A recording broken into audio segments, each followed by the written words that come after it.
Happy weekend from Fextralife. If you've been too busy to keep up on the latest in games we cover, or are looking for a refresher, we've got your back. Let's take a look at the comings and goings across the Fextralife Wiki Network. Moving like a soldier. Divinity Original Sin 2, the acclaimed turn-based RPG from Larian Studios, launched this week to much fanfare and excitement.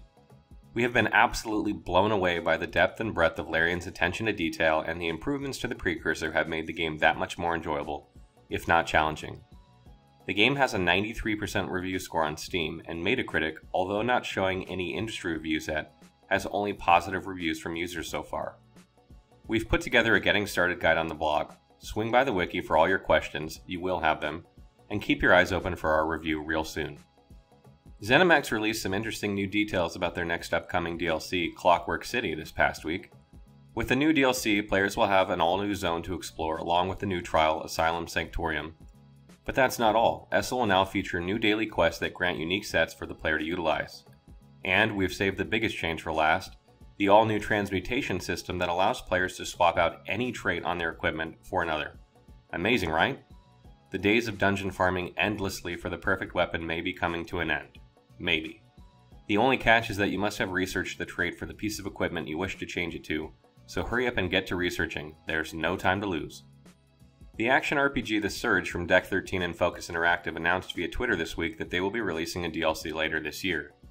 The upcoming DLC will be titled A Walk in the Park, as players will be set in an amusement park that's tied to Creo's Mega Factory from the main game. The DLC will contain 4 to 6 hours of new content, and players will get to square off against Carbon Cat, the villain from the in-game comic Iron Moss. Stay tuned for more information, as we'll let you guys know when the release date has been announced. Cyberpunk 2077 had some news finally this week, and yes, you heard me right, I said Cyberpunk 2077. This upcoming futuristic action RPG from Witcher developers CD Projekt Red has been in development for years, and it was leaked by an insider that the game will be roughly 4 times the size of The Witcher 3, with its DLC combined. Fuck. Cyberpunk 2077 will be using the Witcher 3 seasonal system for generating maps on massive scales, and the game will have dynamic destructible areas. There has been no comment from CD Projekt Red about the leak, but it seems quite plausible considering the developer's recent history. Hopefully we'll have more information soon. We took a look this past week at an upcoming rogue Souls-like RPG on Kickstarter called Dark Devotion for PC.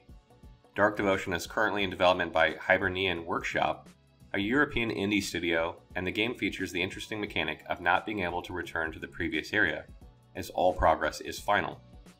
One look at the game will immediately give players that Salt and Sanctuary vibe, and the game's 2D art style just has that something that pulls you in. The game still has 30 days to go on Kickstarter, so drop by their page, download the free demo, and if you like what you see, help fund the project and make this game into a reality. We can never have enough Souls-like now, can we?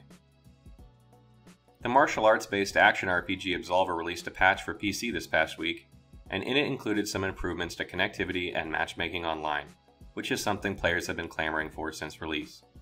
PS4 players should be getting the same update soon, so hang in there. Please see the blog for the full list of changes and patch notes. Did we also mention you can now get the game soundtracked on vinyl? Oh, you don't know what that is. Never mind. Bungie revealed the name of the first upcoming DLC for Destiny 2 this past week, if accidentally. There was a bit of a snafu after they unintentionally posted the name on the Xbox Store, which of course didn't go unnoticed. Bungie's marketing director, Eric Osborne, then posted on Twitter and confirmed the details of the leak, but did not share any info regarding a release timeframe. All we really know is that players will be able to explore Mercury and its infinite forest and gain access to new content. Please stay tuned for more details as more is revealed. Bandai Namco released their action RPG crossover Accel World vs. Sword Art Online Millennium Twilight on PC just a few days ago. The PC version features the full game and includes all of the previously released DLCs. The digital deluxe edition is now available on Steam for $49.99 USD and has a user review score of 87%. We will be getting some hands-on time with the latest installment in Sword Art Online, Fatal Bullet, at Tokyo Game Show in just a few days, so stay tuned. Capcom announced this past week that the fan-favorite Okami will be getting an HD remaster, which is essentially a remaster. I hope I said that right. This game was originally released in 2006 for PlayStation 2, later followed by the Wii in 2008, and then the PS3 remaster Okami HD in 2012. The new version will see the return of the loading screen minigames, which was missing from the Wii and PS3 versions of the game, and the option to switch between widescreen and full screen ratios. In addition to all of these, the Xbox One X, PS4 Pro, and PC versions will also have 4K support included. Between this and Dragon's Dogma, Capcom sure seems to like to remaster things. That's a wrap for the Week in Wikis. We're looking forward to another great week of gaming fun. Don't forget to check out our VIP program for some exclusive supporter benefits, and budding writers should take advantage of our Become an Author initiative. Thanks for a great week, and as always, keep checking in with us for news, reviews, YouTube streams and vids, and general wiki goodness. Follow us on social media for all the latest and greatest. The more followers we get, the larger the army of the Fexus grows.